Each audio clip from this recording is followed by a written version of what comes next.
Welcome to Smart Remarks, where extremism and defense of liberty is becoming more commonplace.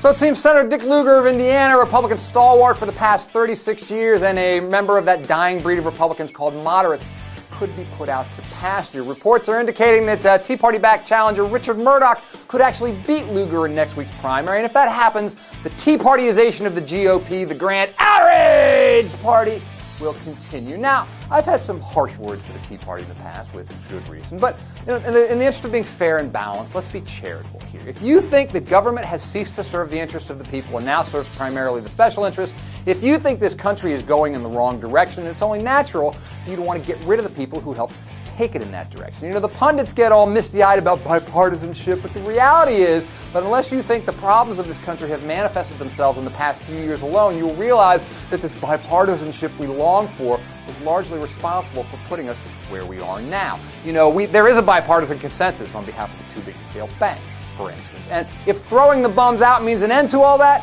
maybe it's not such a bad thing. But let's take a look at who we would replace those bums with. Who is Richard Mourdock, and what does he want? If you go to his website, you can get a good idea. One of the first things you see is the quote, "Richard Mourdock does not support Barack Obama," which suggests that Mourdock, like a lot of Tea Partiers, are going to reflexively knee-jerk reject anything coming from the other side of the aisle. He goes on and on about limited government, but seems to forget, as most Tea Partiers do, that military is the part of government. We know that the Tea Party as a whole wants to slash social spending, but somehow thinks we can continue to fund the military at current levels or even higher levels, and that constitutes less government. We get abortion, we get immigration, we get all the usual right-wing tropes, and here it becomes obvious that the GOP, as it purges moderates, cannot help but become more extreme. You get a party that is not pragmatic, but ideological, or insists that ideology is pragmatism. This means that we can only cut taxes for the rich, food stamps have to be scaled back even as we invade Iran, reproductive freedoms must be scaled back, the hatred and fear of immigrants and gays can only get worse.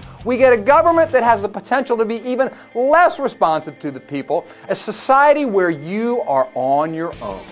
This is what the Tea Party wants, and by extension, what Lugar's challenger wants. The Tea Party is drawing clear lines. And the bad news for a guy like Mitt Romney is he has to be dragged along with this, as does the party itself. The GOP is getting more extreme.